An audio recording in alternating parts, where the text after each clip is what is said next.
Sagipin ninyo ako, Panginoon. Magandang araw ng Martes, kapanalig.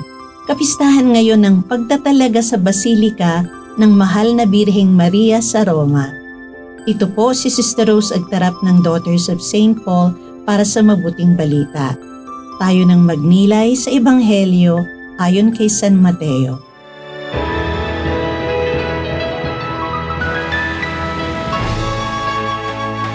Pinasakay ni Jesus sa bangka ang mga alagad at pinauna sa kabilang ibayo habang pinaalis niya ang mga tao.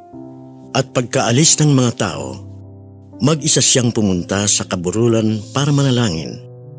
Nag-iisa siya roon ng gumabi, samantala malayo na sa lupa ang bangka. Sinasalpok ng mga alon sapagkat pasalungat ang hangin. Nang madaling araw na, pinuntahan sila ni Jesus na naglalakad sa dagat. Nang makita nila siyang naglalakad sa dagat, natakot sila at akala nila'y multo siya. Kaya sumigaw sila, ngunit agad niyang sinabi sa kanila, "Lakasan ang loob. Ako ito.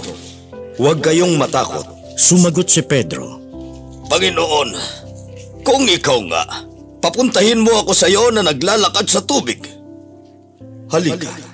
Bumaba naman sa bangka si Pedro at naglakad sa tubig papunta kay Jesus.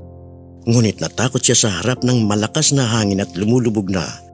Kaya sumigaw siya, "Panginoon, iligtas mo ako!"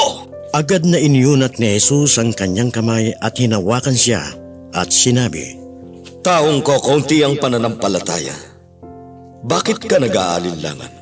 Nang nakasakay na sila sa bangka, tumigil ang hangin. At yumuko sa harap ni Jesus ang mga nasa bangka at sinabi, "Totoo ngang ikaw ang anak ng Diyos." Pagkatawid nila, dumating sila sa pangpang ng Genesaret. Nakilala si Jesus ng mga taga roon at ipinamalita nila sa buong kapaligiran. Kaya dinala nila sa kanya ang mga may sakit.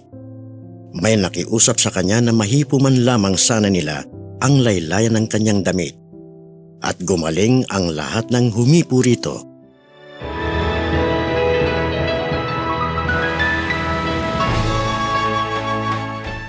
Nagkagulo, nataranta ang mga alagad. Ni isa sa kanila, walang nakaalalang humingi ng tulong sa Diyos. Nakafocus lang sa malalakas na alon at hangin. Dumating si Jesus, naglalakad sa ibabaw ng tubig. Lalo silang nanginig. Ngunit sinabi ni Jesus, "Lakasan ninyo ang inyong loob, ako ito. Huwag kayong matakot." Pagkagaling sa eskwela, sa palengke na ang tuloy ni Nina at ng kanyang kapatid na si Biboy para tulungan ang kanilang lola sa pagtitinda ng gulay.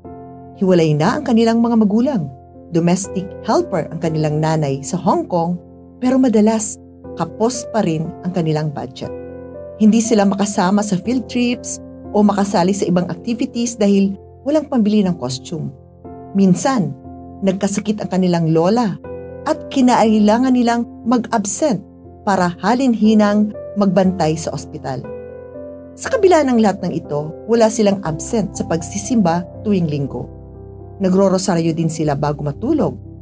Sabi ni Nina, "Paalala lagi ni Lola, kay Jesus lamang kami kakapit. Kay Jesus lamang kami mananalig. Kasama namin si Jesus sa lahat ng ito. Hindi niya kami pababayaan." Ngayon, isa ng teacher si Nina at next year, magtatapos na rin sa kolehiyo si Biboy. Magkakasama na sila ng kanilang nanay na nag-retire na rin. Inaalagaan nila ang kanilang lola at kahit naka-wheelchair na ito, wala pa rin silang absent sa pagsisimba tuwing linggo. Mga kapanalig, sa gitna ng mga hamon at unos ng buhay, ituon natin ang paningin kay Jesus. Hindi niya tayo pababayaan. Hindi niya tayo bibitawan. Manalig, magtiwala, umasa. Kasama natin siya tuwi na. Mga kapanalig, maraming salamat po sa inyong suporta sa aming misyon. Subscribe, like, share, and follow po lines sa aming social media accounts. Patuloy po kaming humihingi ng inyong tulong upang maipagpatuloy ang programang ito. Maaari po ninyong ipadala ang inyong love offerings at donasyon sa aming donations channels. Makakaasa po kayo na kasamang lagi ang inyong mga intensyon at kahilingan sa aming panalangin araw-araw. Ito pong muli si Sister Rose na nag-aanyaya sa inyong manalangin.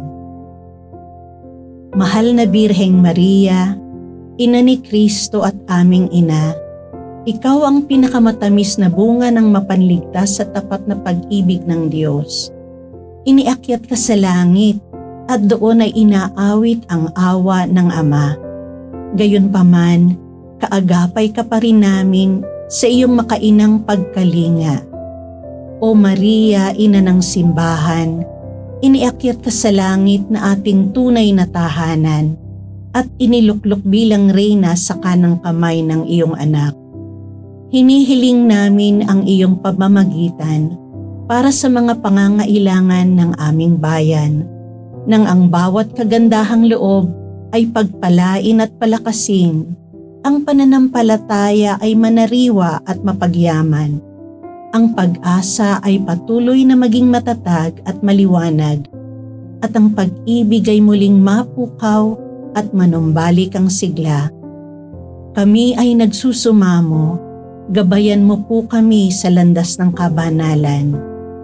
Maria, aming Ina, balutin mo ang lahat sa iyong pangangalaga at ilapit kami sa iyong minamahal na anak, si Jesucristong aming Panginoon. Amen.